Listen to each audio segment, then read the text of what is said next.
What's going on YouTube? Jimmy London here. We are back. I'm doing a quick deck profile from my buddy's Lavals. It's going to be a quick, interesting video. So he's going to go through the main deck and extra decks. So take it away. Alright, we got 21 monsters, 3 handmade, definitely need them staples. Only play 2 Magnet Cannon, I'll get to that later. 2 Cannon, 1 Lakeside Lady, 1 Laval Forest Sprite. This is the end of the monster lineup for Lavals. Rest attacks, I play 3 Scarecrow, no Battle Faders, 3 card cards, get your cards faster. I play 3 Blaster because it's necessary in this format, 1 Boost Warrior for the combo, 1 Trag, and 1 Power Rex. 21 monsters, we go into the spells. 3 Upstart Goblins, 3 Rekindling, 3 Molten Conduction Field. You need them in the deck, this is what you do. 2 Gold Sarks, and then the one-ofs, I play a Scapegoat, 1 Day of Peace, Pot of Duality, Dark Hole, Arrow from Different Dimension, Heavy Storm, Rhoda, and Reborn. What is it? Main reason for such a heavy spell lineup, traps aren't good in this deck. The lava lineup that you need, you don't play many of them simply because you do not want to draw these guys, and when you do, you're usually ditching them for Blaster. Power Rex is good because you control your graveyard so much in this deck with the synchros that you use that he's obviously really live in the deck. As far as boost, it's just you need him for Quasar. I stopped playing Battle Fader because it clogs your field when you go for Kindling plays. Scarecrow is obviously a better play. If I was going to put like more hand trap hate for when I don't want to be attacked directly, then I would start siding Battle Faders, but this is good for right now. Trag is versatile. Sometimes you're using the combo often with I don't have exactly as much like Lavals as I need in grave. I'll copy, sync, and go off from there. Blaster is good for popping, good for synchroing in Crimson Blader. And cards really just to add all this stuff to you onto your hand. The one weird tech that I like playing is Scapegoat. I play it during Goat format. I love it. I think it's working into the deck. Now, moving that aside. Well, what do you usually use Scapegoat for? Scapegoat is usually if I need more protection, I'll set it, and then during the end phase of their turn, I'll flip it face up, put 4 tokens. If I have a handmade in hand, then I'll normal summon, sync for 5, put something that I need on board, like a Librarian or something. Other times I may use it just to stall out until I get the cards I need. So if I don't have, one of my hand traps in hand, flip Scapegoat and then stall for a turn or 2. Okay. Play the tokens, just because Scapegoat. Librarian, Formula, Broken, 3 card draws off from when you're going for Quasar or Rekindling. You need them. I play 1 Dual Slasher. If I'm usually only going him first turn, unless it's against dragons, then if I have a loaded grave, I can tack over the tokens, it does piercing. Easy way to do 48k in 1 simple stroke. And he's a Rekindling target. 2 dragons. In all honesty, this card is the only reason why I play the deck. When you're going into Quasar, either second turn or third turn, or whenever you're going off, you make him second after you're going for Librarian. He's a Laval Brio. This card was broken against Drago Sack when I saw you play. Yeah. What he does, what I did to a Dragon player before, is you return 2 Lavals from graveyard to a deck, and you bounce 1 card in their field, and it's any card.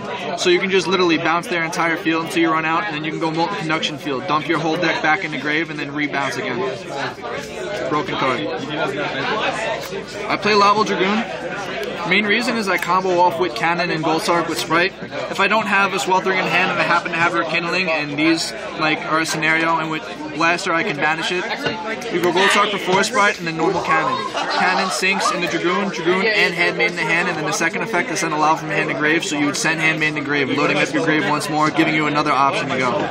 I like to because more time than not, people read it and they realize it and they'll bottomless it or Fiendish chain it, so I like the option of going 2, plus I had room in the extra deck, so I like having to go 2.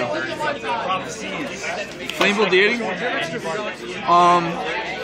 Any graveyard reliant deck, this is what I usually try to go for, first, late in game, because it absolutely destroys it. Like if you go on Mermails and they have their whole grave set up, you would go from Cannon to this, sink into Deity or for Rekindling.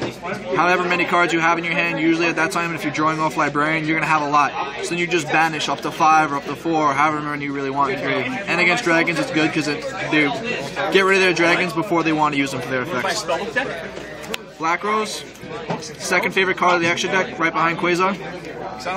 One of my favorite plays that I like doing against people is after I use Lakeside Lady's effect to banish and pop, I'll normal Cannon, sync for Black Rose, nuke the whole field, and then Rekindling and go off with Quasar for game. Really good.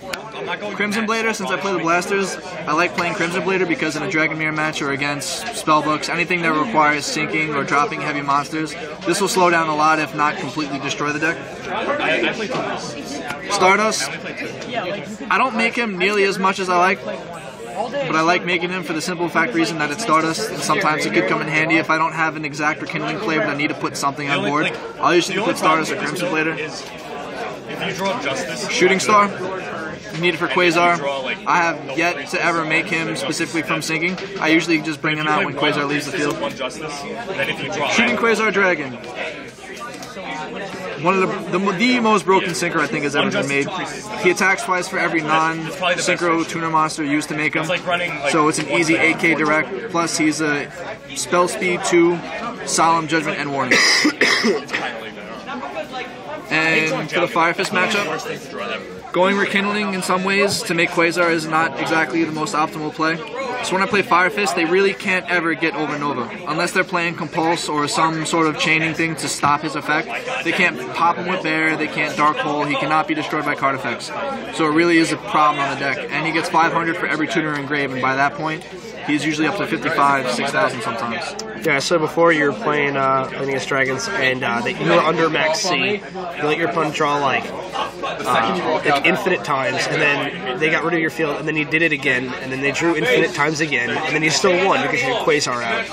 Well, it was just absolutely broken. Yeah, it's because unless you're finding someone who's playing Trag and Gores, I will naturally go under max C because Swift Scarecrow, Gores, Trag, they're not heavy played cards right now. So if I bounce my opponent's entire field and I'm attacking with Quasar, attack once, drop Gores, negate, okay, they eat the 4K, attack again. Unless you have a Fader or a Swift Scarecrow in hand, which 9 times out of 10 they don't, I don't really care because if I'm going under max C, I'm going game.